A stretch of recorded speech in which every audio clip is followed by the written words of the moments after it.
시청자 여러분 안녕하십니까? VOA 모닝뉴스 시작합니다. 미국 정부가 북한 탄도미사일의 러시아 이전과 시험에 관여한 러시아 기관과 개인을 전격 제재했습니다.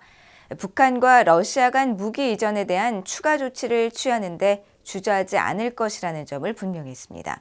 조상진 기자가 보도합니다. 국무부가 11일 우크라이나에 사용하기 위한 러시아의 북한 탄도미사일 이전과 시험에 관여한 러시아 기업 3곳과 개인 1명에 대해 제재를 단행했습니다. 이날 제재 대상에는 상업용 항공 화물 운송 서비스를 제공하기 위해 러시아 공군에서 분리된 국영기업 제224 비행단 국영항공 주식회사와 224 비행단 국영항공 총책임자인 블라디미르 블라디미로비치 미케이칙이 올랐습니다. 또 미사일 시험에 관여한 러시아 군사시설 블라디미로프카 첨단 무기 및 연구단지, 러시아 미사일 시험장인 아슐록 사격장도 포함됐습니다. 국무부는 224 비행단 국영항공과 연관된 2대의 항공기가 지난해 11월 말 북한 탄도미사일 및 미사일 관련 화물 운송에 관여한 것으로 평가했습니다. 또한 러시아 서부에 위치한 블라디미로프카 첨단 무기 및 연구단지는 지난해 말 러시아가 북한 탄도미사일을 러시아로 이전하고 시험하는 데 관여한 시설과 비행장, 미사일 사격장이 포함되어 있다면서 제재 단행의 이유를 설명했습니다. 토니 블링컨 국무장관은 이번 제재와 관련해 이날 성명을 통해 북한 탄도미사일의 러시아 이전은 러시아의 침략 전쟁을 지원하고 우크라이나 국민들의 고통을 가중하며 국제 비확산 체제를 훼손하는 행위라고 지적했습니다. 이어 미국은 이런 무기에 대한 대가로 러시아가 북한에 제공하는 모든 지원을 계속 면밀히 주시하고 있다면서 북한과 러시아 간 무기 이전과 관련된 개인과 단체를 제재 대상으로 지정하고 폭로하는 데 모든 가용한 수단을 동원하며 추가 조치를 취하는 데 주저하지 않을 것이라고 강조했습니다. 미국이 북한과 러시아 간 탄도미사일 거래와 관련해 제재를 단행한 것은 이번이 처음입니다. 이번 제재는 러시아 정부의 유해한 특정 해외 활동과 관련한 제재를 승인하는 행정명령 14024호에 따라 이뤄졌습니다. 앞서 존 커비 백악관 국가안보회의 NSC 전략소통조정관은 지난 4일 정례브리핑에서 러시아군이 우크라이나로 북한제 탄도미사일 여러 발을 발사했다고 밝혔고 9일에도 러시아군의 추가 북한 탄도미사일 사용을 폭로했습니다.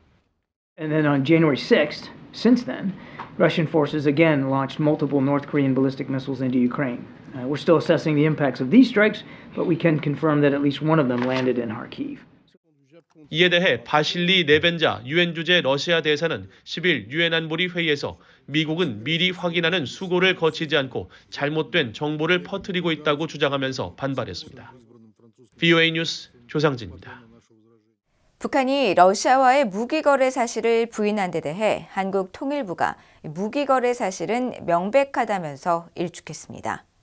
김인혜 한국 통일부 부대변인은 10일 정례브리핑에서 김성 유엔 주재 북한 대사가 러북 무기 거래를 부인하는 담화를 낸 데 대해 손바닥으로 하늘을 가릴 수 없듯이 양국의 거듭된 부인에도 무기 거래가 사실인 점은 분명하다면서 즉각 무기 거래를 중단해야 한다고 지적했습니다.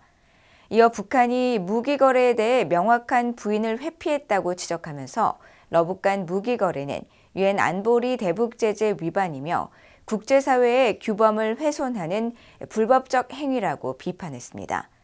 김성 대사는 앞서 이날 담화를 통해 지난 10일 개최된 유엔 안보리 회의에서 러시아가 북한산 탄도미사일을 수차례 사용했다는 미국의 발표에 대해 근거 없는 비난이라고 주장하면서 상대가 누구인가 잘 살펴보고 차후에 초래될 실에 대해 숙고하는 것이 좋을 것이라고 위협했습니다. 조태열 신임 한국 외교부 장관이 북한의 이딴 대남 도발에 대해 미한일 3국 공조에 균열을 내려는 의도라고 비판했습니다. 조 장관은 10일 한국 정부 서울청사 별관에서 가진 취임 첫 기자회견에서 서북도서 인근으로의 포사격 훈련 등 최근 북한의 대남 도발은 한미 확장 억제와 한미일 안보 협력 등 대북 억제력 강화에 대한 불안감 때문이라면서 이같이 지적했습니다. 이어 남북한 대치 국면 지속에 따른 안보 우려에 대해선 북한의 도발에 대한 한국의 대응은 단호하되 굉장히 절제됐다고 강조하고 도발에 대해선 분명한 원칙을 갖고 엄정하고 단호히 대응해야 균형이 생기고 국민들이 안심하게 되는 것이라고 말했습니다. 앞서 북한은 지난해 말 당 전원회의에서 김정은 국무위원장이 남북관계를 교전 중인 적대적 두 국가 관계로 규정한 이후 연초에 남북 군사합의로 설정한 서해 완충구역에 포사격을 연이어하면서 긴장을 고조시킨 바 있습니다. 북한 정부가 지난해에도 신종 코로나 바이러스 방역을 핑계로 주민들의 기본권을 지속적으로 침해하고 처형 등의 위협을 통해 복종을 강요했다고 국제인권단체인 휴먼 라이츠 워치가 밝혔습니다. 세계 100여 개국의 인권 상황을 감시하는 국제인권단체인 휴먼 라이츠 워치는 11일 발표한 2024 세계 인권 보고서에서 북한을 여전히 전 세계에서 가장 억압적인 국가 중 한 곳으로 지목하고 3대 전체주의 지도자 김정은이 통치하는 북한 정부는 고문과 처형, 투옥, 강제 실종, 강제 노동의 위협을 통해 주민들에게 복종을 강요하고 있다고 평가했습니다. 이어 북한 정부는 표현과 결사, 종교의 자유를 포함한 기본적 자유를 체계적으로 부정한다고 지적하고 특히 2022년에 이어 지난해에도 북한 당국은 코로나 대유행에서 주민들을 보호한다는 미명 아래 국경 봉쇄와 무역 제한, 사상 통제 등 극단적 조치를 유지했으며 이런 제한은 식량 위기를 더욱 악화시키고 주민들의 인권을 심각하게 약화시켰다고 밝혔습니다. 보고서는 또 북한 정부는 사상과 표현, 정부의 자유를 허용하지 않으며 모든 미디어는 엄격하게 통제되고 있다면서 특히 지난해 1월 평양 문화어 보호법을 제정해 한국 또는 외국의 영향을 받은 언어 사용을 금지했으며 이를 어겼다는 이유로 자국민에게 10년의 강제 노동형을 선고했다고 비판했습니다. 일본이 북한의 미사일 발사 등을 탐지하기 위한 정보 수집 위성을 발사해 예정된 궤도에 올리는 데 성공한 것으로 알려졌습니다.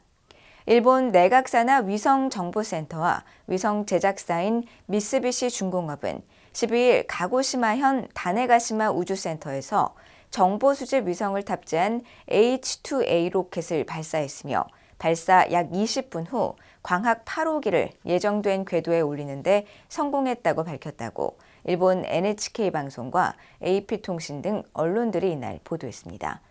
이번에 발사된 광학 위성 8호기는 수백 킬로미터 고도에서 지구상 어디에서나 사진을 촬영할 수 있으며 북한 미사일 발사 동향이나 재해 시 피해 파악 등에 활용하는 것을 목표로 하고 있는 것으로 알려졌습니다.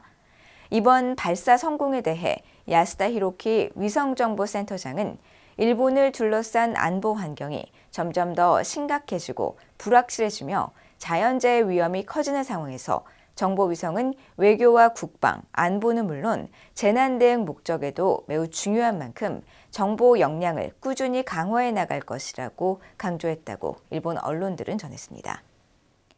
이상으로 BOA 모닝뉴스를 모두 마칩니다. 시청해주신 여러분 고맙습니다.